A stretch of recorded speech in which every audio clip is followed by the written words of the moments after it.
Monday, and I want to go over the trade that I just got on NAS. So last night, before even going on the chart, I went on FX Street, not FX Street, but the Forex Factory calendar.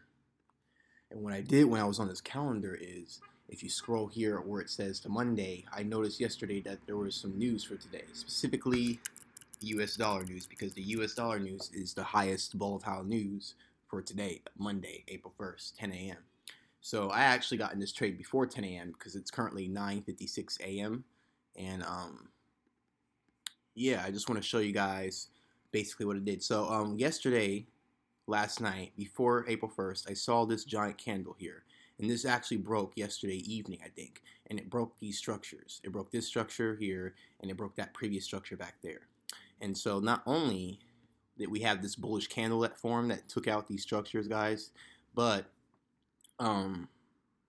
what's it called? If you look here on the higher time frame, previously we had descending structure all the way here. This whole time we've had an overall downtrend of structure here. And then when we get up to right here, we had a break of structure. Showing you guys. But yeah, guys, we are here after US dollar news at 10 o'clock. It is now 11:46. So I want to show you guys what just happened. So the clips kind of separated themselves, and so the trade I took this morning on NAS was this trade. And on NAS, guys, usually I'll take one trade a day on NAS. I don't like getting in multiple trades on NAS a lot, because NAS will do shit like this, right?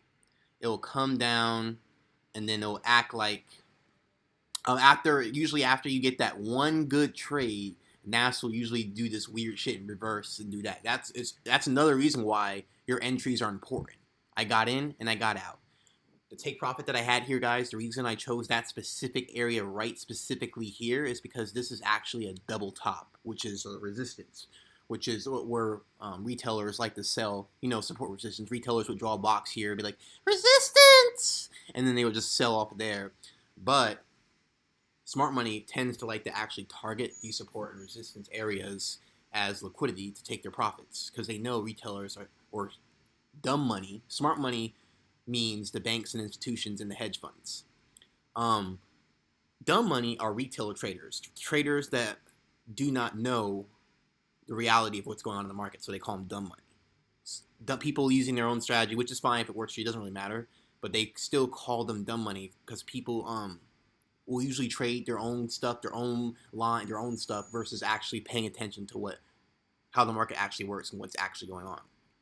So the market's only supply and demand. The larger the candles that you see in the market, whether your screen is red and black candles or red and green, whatever your candles are, the larger the candle, the larger the move. So the bigger the candle, the bigger the move. So at that moment here, earlier, that's another reason why I got in the trade, because we had a big giant white candle, which is a green candle if you're trading, orange and red. We had a big giant bullish candle right there showing us that there was demand in the market this morning.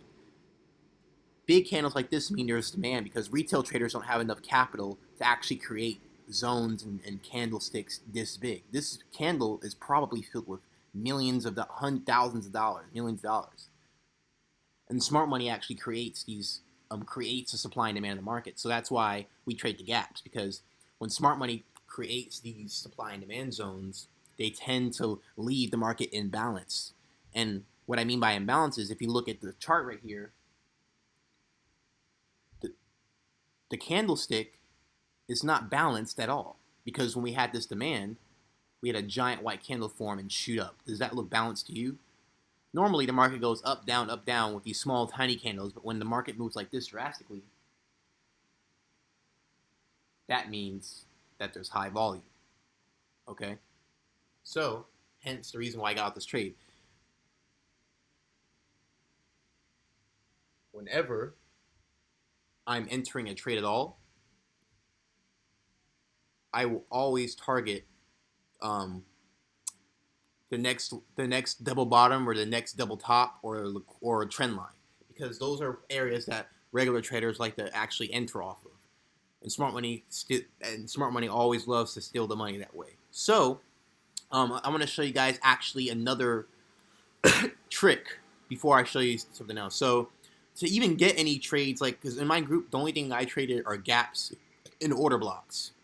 And so the way I find these is the secret to finding these trade entries is actually, because there's tons of entries like this all over the chart, right? There's just, you can enter random entries all over the chart, but that's not what we want to do. What we want to do is we want to enter the correct gaps in the correct order blocks. And those are formed, like an order block is basically when smart money, the banks and institutions, inject large capital into the markets. And the gaps are the same. The gaps are a result of large amount of volatility, demand.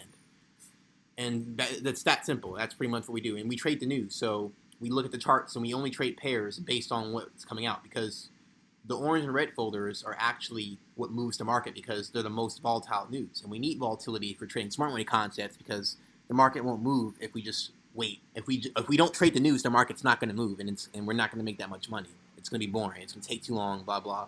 And if you notice here, red news is high impact. Orange news is medium impact. So I only like to focus on orange and red news.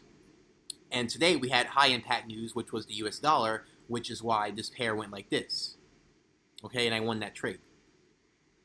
So guys, another tool you guys can also use is a tool and a website called Bar Chart. Sorry guys about that fucking noise. I know it's annoying. Let me just shut the fucking window. And all right, guys, I'm back. So you can use the site called barchart.com, and you can go into it. It basically shows you the actual positions and contracts taken by the banks and institutions, aka smart money.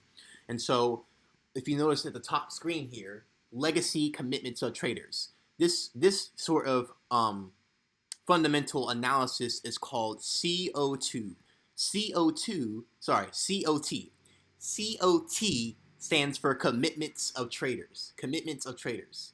And so this chart that you're looking at is basically showing you, if you look at the long positions and the short positions, this chart is showing you the commitments of smart money.